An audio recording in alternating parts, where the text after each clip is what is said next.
Assalamu alaikum wa rahmatullahi wa barakatuhu. Students, we will start with the second textbook, that is accountancy, part second textbook. Okay, here the first chapter is financial statement. See, in our last book we all have studied the financial accounting. We all began with journal, that is journalizing, then ledger, and then and posting of this ledger, all this. Okay, today inshallah we will study the financial statement. Okay, so we will see what is stakeholders and their information requirement. Okay, so when you recall the chapter first, which we have studied in financial accounting part 1, the main objective of business is to communicate the meaningful information to various stakeholders, okay, in the business, so they can make decisions. Okay, so a stakeholder is any person associated with the business. Okay, the stakeholder is any person who is associated with the business. So the stakes of various stakeholders can be monetary or non-monetary. The stakeholder can be active or passive, or can be direct or indirect. See, the owner and person advancing loan to the business would have monetary stake, correct?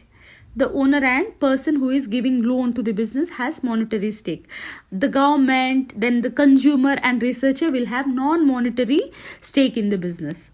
Okay, I hope you all have understood. So the stakeholder are also called users, who are normally classified. Okay, so the stakeholders are also called as users, who are normally classified into internal and external, depending upon whether they are inside the business or outside the business. Okay, so all users have different objectives for joining business. Okay, and they have different types of information requirement. Okay, from the business.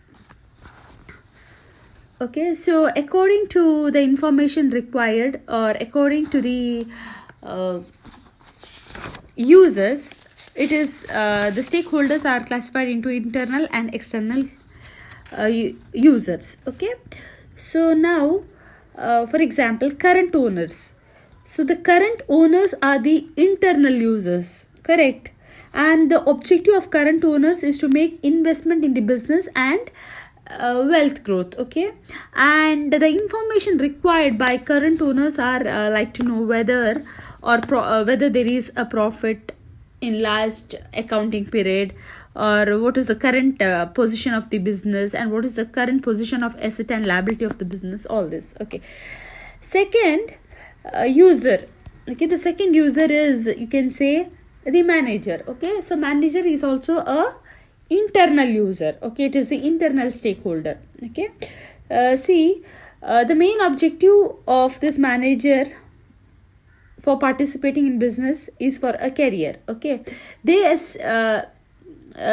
essentially act as an agent of the owner. The manager act as the agent of the owner, and the information that is needed for this manager, okay, is in form of financial statement, is like their report card. Okay, the information, that is the accounting information in form of financial statement, is required for the manager, because this acts as like a report card, and they are interested in information about both the profit and financial position of the business. Next is the government. So government is an external stakeholder or external users. Okay, and what is the main objective of government for participating in business?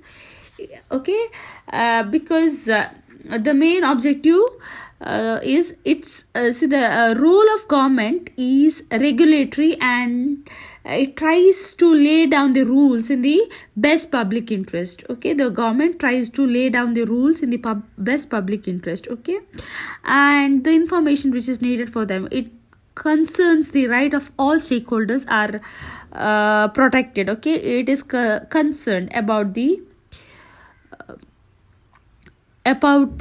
rights of all whether the stakeholders' rights are protected, since government levies tax on the business. Okay, they are also interested in information about profitability in particular business. Okay, and beside this they also need so many information about the business. Okay, next is prospective owners. Okay, so this prospective owners are the external users. Okay, so it is expected, or the prospective owners are expecting to make investment in the business. Okay, they are expecting, they want to make investment in the business. Okay, with a view to make their investment and wealth grow. Okay, so here he is interested in information about the past profit and financial position, has because this indicates the future performance of the business. Next is bank. So bank is also an external users. Okay, so bank is interested in this in the safety of the principal as well as the periodic returns. Okay, and bank is interested in acquiring the information regarding the profit. Okay, so that it gets the assurance of the return of the principal and also the interest back in time. Okay, see, bank is equally concerned about the form in which the assets are held by the business, in which way the assets are held by the business. Okay, see, when more assets are held in cash or near cash form, the aspect is known as liquidity. So when more assets are held in form of cash or near cash, then this is called as liquidity. This aspect is known as liquidity. Okay, so now we will see. So I hope you all have understood what is stakeholders and what are their information requirement. Okay, next we will see the distinction between capital and revenue. Okay, so it's very important to know the differences between capital and revenue items. Okay, in accountancy, the distinction has important implications for making the trading and profit and loss account and also the balance sheet. See, the revenue items form the part of trading and profit and loss account, and capital item helps in the preparing of balance sheet. Okay, so revenue item comes in trading and profit and loss account, whereas capital items are is a part of balance sheet. Okay, capital items helps in preparing the balance sheet. So we will see what is expenditure first. Okay, see, whenever a payment or whenever payment is made for a purpose other than the settlement of an existing liability, it is called as expenditure. Okay, so whenever a payment is made for the settlement of any existing liability, okay, this is called as expenditure. Okay, I hope you all have understood. Okay, so what is expenditure? Whenever a payment is made for a purpose other than the settlement of the liability is called as expenditure. So the expenditures are incurred with an viewpoint they would give benefit to the business. So when you incur this expenditure will give you benefit in the business. The benefit of an expenditure may extend up to one accounting year or more than one accounting year. Okay, so if the benefit of expenditure exceeds up to one accounting year, it is termed as revenue expenditure. Okay, so if the expenditure of if an expenditure lasts for 1 year, okay, and if this the benefit of expenditure extends up to 1 year, then it is called as revenue expenditure. Okay, see, normally they are incurred for the day-to-day conduct of the business, day-to-day activities of the business. See, an example can be a payment of salary or rent or rent. See, for example, salaries paid in the current period will not benefit the business in the next accounting period, isn't it?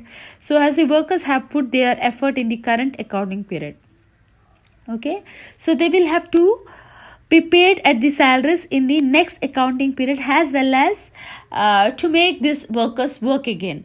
Okay, so if the benefit of expenditure extends more than one accounting period, it is termed as capital expenditure. I hope you all have understood. See, for example, see, what did I say?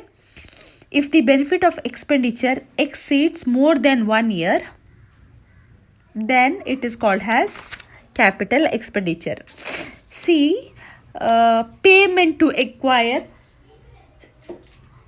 furniture. Okay, for the use of see, when you purchase furniture, the payment which you have made for the purpose of purchasing the furniture can be treated as capital expenditure, because you can use this furniture for many years. The benefit of this furniture can be used for many years. Okay, so so whenever see the example of capital expenditure can be payment for acquiring fixed assets. Okay, or purchasing of additional assets, all this. Okay, so if the benefit of the expenditure exceeds more than 1 year, then it is called as capital expenditure. Okay, so we will see what are the differences between capital expenditure and revenue expenditure. Okay, see, capital expenditure increases earning capacity of business, whereas revenue expenditure is it is incurred to maintain the earning capacity. Okay, so what is the first example I've told you? Capital expenditure increases the earning capacity of the business. Okay, so when you incur this capital expenditure, it increases the earning capacity of the business. See, for example, when machinery is bought. Okay, so when you make the payment for this machinery, it is the capital expenditure. This machinery can be used for many years, and this helps the earning capacity. So machineries can be used to produce goods and goods, isn't it? So this increases the earning capacity of the business, whereas revenue expenditure is incurred to maintain the earning capacity. For example, when you pay the salary, you are maintaining the earning capacity.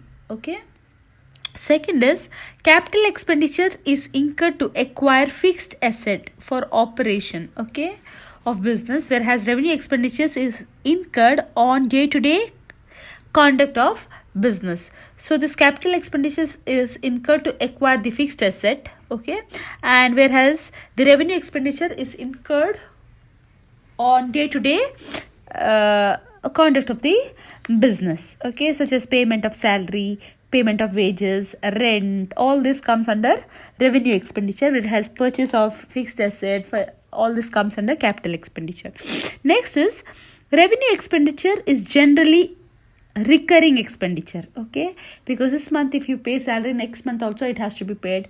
Okay, so it has to be paid throughout. Okay, so this is recurring. Okay, rent also, every month you have to pay the rent, every year you have to pay the rent. So it is recurring in nature, whereas capital expenditure is non-recurring in nature. It's you every month you don't have to purchase this fixed asset, isn't it?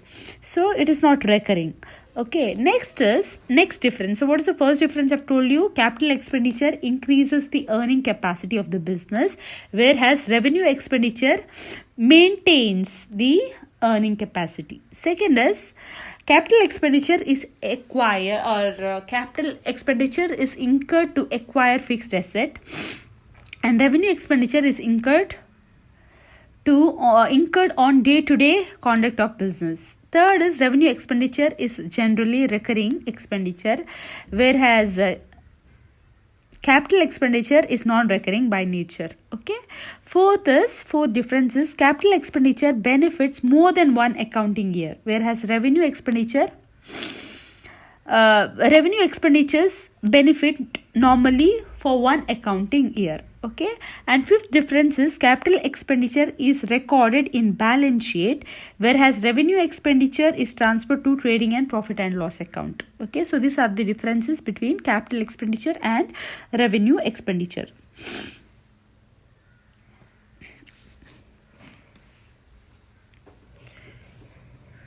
See, sometimes it becomes very difficult to classify the expenditure into revenue or capital expenditure. See, in normal usage, the advertising expenditure is termed as revenue expenditure.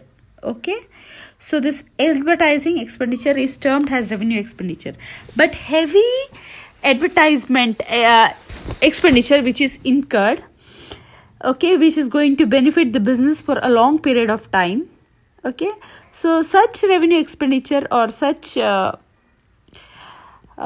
See, such revenue expenditure which are likely to give benefit for more than one accounting year are termed as deferred revenue expenditure. See, the example for this is the advertising expenditure. See, this advertising expenditure is actually a revenue expenditure, but this will benefit for more than 1 year, isn't it? So this is termed as such expenditure, okay, is termed as deferred revenue expenditure. Okay, I hope this much is clear.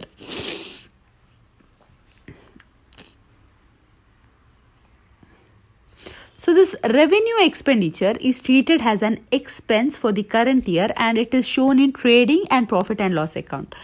See, for example, salaries paid by business firm is treated as expense for current year. Correct. So capital expenditure are charged to income statement and are spread over to more than one accounting period. See, furniture of rupees 50,000, if expected to be using for 5 years, it will be treated as expenses at rupees 10,000 per year, because the value of furniture is 50,000 and its usage can be spread for 5 years. So each year the expenses can be treated as 10,000 per year. Okay, so the name given for such expenses is depreciation. Okay, so the treatment of deferred revenue expenditure is same as capital expenditure. Okay, and they are also written off over the expected period of time. Okay, students, I hope this much is clear to you all. Next, we will see what is receipt. Okay, what is receipt?